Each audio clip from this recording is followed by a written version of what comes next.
I'm glad we're having this debate, Mr. Speaker. I think it's a discussion we needed to have, but it's quite amazing that the amount of heat that's been generated by such, a one-line bill, effectively. But it just shows the level of feeling and around this issue. We've experienced this before, and I have a feeling we'll experience it again. But it's right that we have a discussion. And I want to say before I go on that I thought in the early part of the debate, when we had contributions from Sinead Bradley, Sinead McLaughlin, speaking against the bill, and also from Rosemary Barton and Joanna Bunting, who was speaking for the bill. Very, very thoughtful, very thought-provoking, and very emotional, I thought. And it was quite right that we have those sort of contributions. And that's not to dismiss any of the other contributions. That's been a very interesting day. And we've also had an astonishing amount of advice in the last few days from experts, interested groups, interested parties, individuals. And again, that indicates the level of interest that is in the issue. Mr. Speaker, I need to say it straight away. I'm pro-choice, always have been, and always will be. I respect the rights of women to conduct their own affairs, look after their own bodies, and to a large extent to decide what to do in terms of termination of pregnancy. Somebody mentioned the various discussions that we've had before on this issue. I do remember the 2016 debate we had on the first Justice Bill, when the DUP actually introduced an amendment which would effectively have almost banned abortion in this country, and it threatened to put medical professionals in jail for 10 years if they stepped outside the very strict guidelines at the time. And the reason I mention that is because during the debate, Jim Wells, who's been in and out here today, congratulated me on being the first MLA, along with Stephen Agnew at the time, to openly support abortion on demand and a woman's right to choose. I don't think he meant to use the word congratulate, but he did. And I treasure that moment because he quite accurately summed up my feelings about this. Also, the debate that we had, which has been referenced today, on fetal abnormality, which Stuart Dixon and myself brought an amendment to the second Justice Bill. Now, the reason I mentioned that, we did lose, but during the course of that debate, we were heavily criticised because what we were proposing was actually being made out to be the first step down the road to exactly what this Act says now. The First Minister mentioned the word eugenics, and that word was used a lot during that debate, which went on until nearly midnight. We had to really defend ourselves, because what we were about was to make room for abortion on the grounds of fetal abnormality and nothing else. And that, I can say at this point, I am absolutely in support of Paul Gibbons' bill. I must say, as far as the Act that's provoked this discussion is concerned, I'm broadly in support of that Act, apart from the few words linked at the end, referencing severe fetal impairment, I think it is. Now, Paul Gibbon and I come at this from different directions completely. I take my view, it's in direct contradiction of anything that Paul would believe, but we can still manage to have a friendly discussion about it and try and chart the way forward for this wee country, and to do the right thing, principally by our women, but also to some extent by our men. Looking at the advice just briefly, Amnesty International has been referenced a few times today, and I have huge respect for Amnesty International. I think they do a terrific job in the area in which they work. And I've worked with them several times on issues such as same-sex marriage and this particular issue as well. And they take the view that we are legally bound by the CEDAW recommendations to provide access to abortions in case of both severe fetal impairment and fetal abnormality. They conclude that should this bill pass the Assembly, the UK government, as others have said, would have to withhold royal assent because of the breach of human rights of women in Northern Ireland. I would normally give great weight to anything that Amnesty would say, but I would say a few things about that particular opinion. The bill, at least, has been confirmed by this Assembly as being legislatively competent. And I also have the Supreme Court judgment, which others have read out, but I'm going to read a wee bit of it too.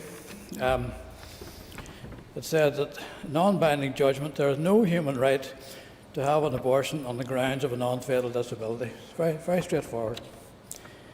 And Lord Matt said about children with non-fatal disabilities, in principle, a disabled child should be treated as having exactly the same worth in human terms as a non-disabled child. So somebody's wrong. There's two sides to this. I don't know what way the Westminster government would handle this situation if it comes to that. There's also the comment I think Mrs. Kelly read out from Viscount Younger on the 15th of June, which is just after the bill was passed. And abortion remains a devolved issue. The Assembly is now able to legislate or indeed amend the regulations should it so wish. Now, I don't know if that's the case or not, but it wasn't contradicted.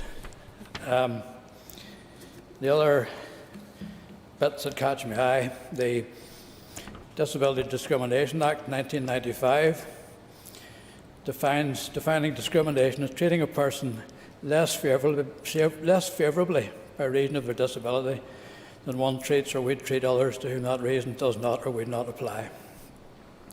And finally, Section 75 of our own Northern Ireland Act, statutory duty on public authorities to have due regard to the need to promote equality of opportunity for persons with a disability.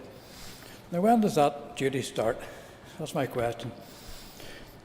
It must start before birth. It must do. You know, it must confer that right on the unborn child, just as much as somebody perhaps looking for a job. I know it's not a fair comparison, but you know what I mean. We also have the disagreement across the medical profession.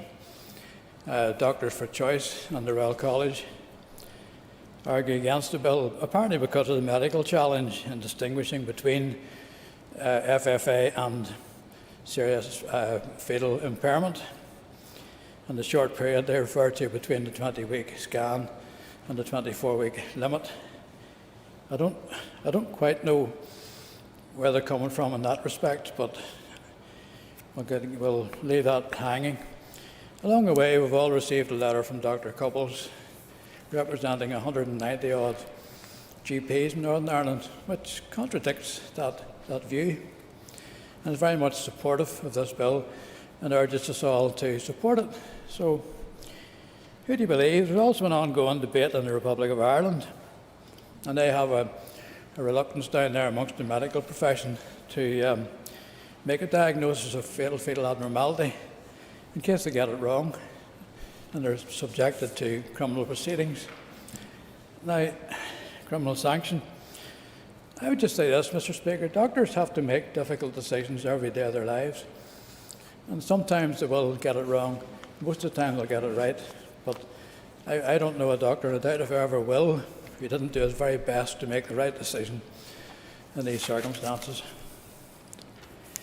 So against all of that, and much more, Mr. Speaker, I have a mailbox full of pleas from the public to support this bill and to honour the commitment I made last June to do so.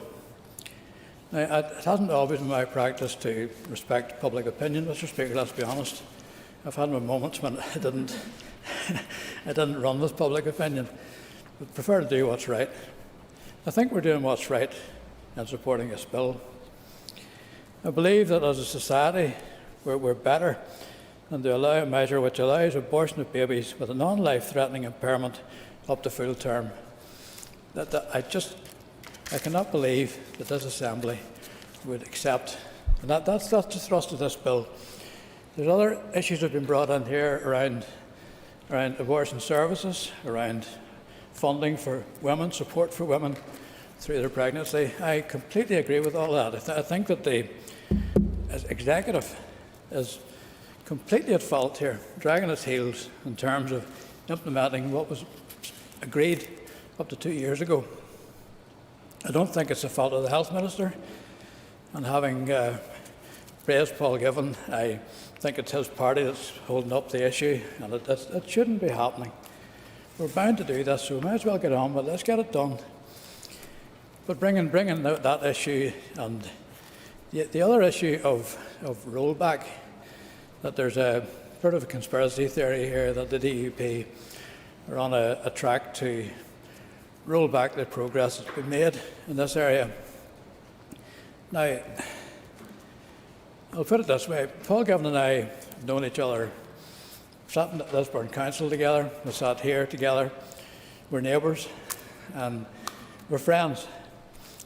And he and I had a detailed discussion about this before this came before us.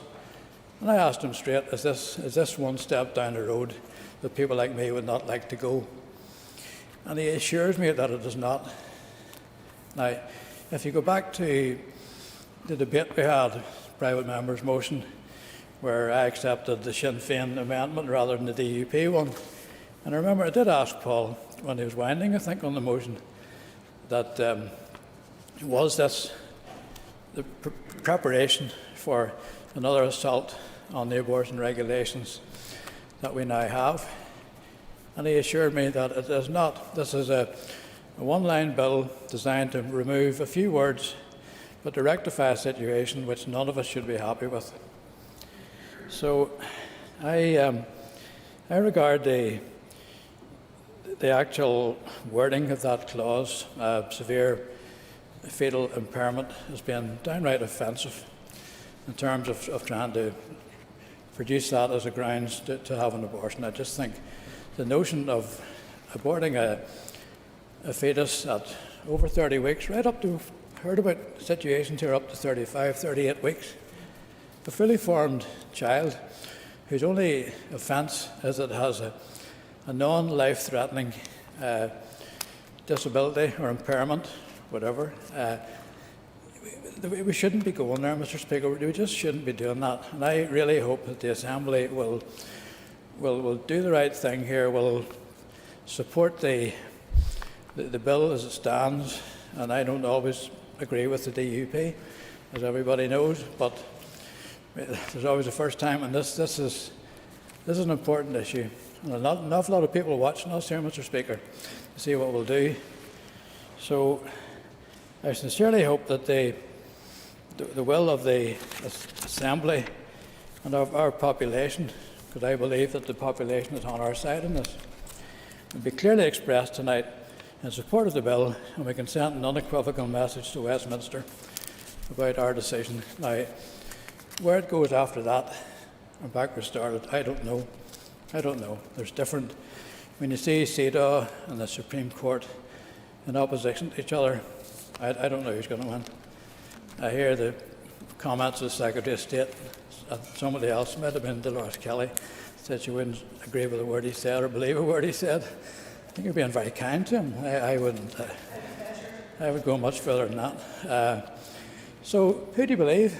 What's going to happen? I don't know. But I would ask everybody here to support this bill. I look forward to hearing Paul Givan's closing comments after Claire Sugden.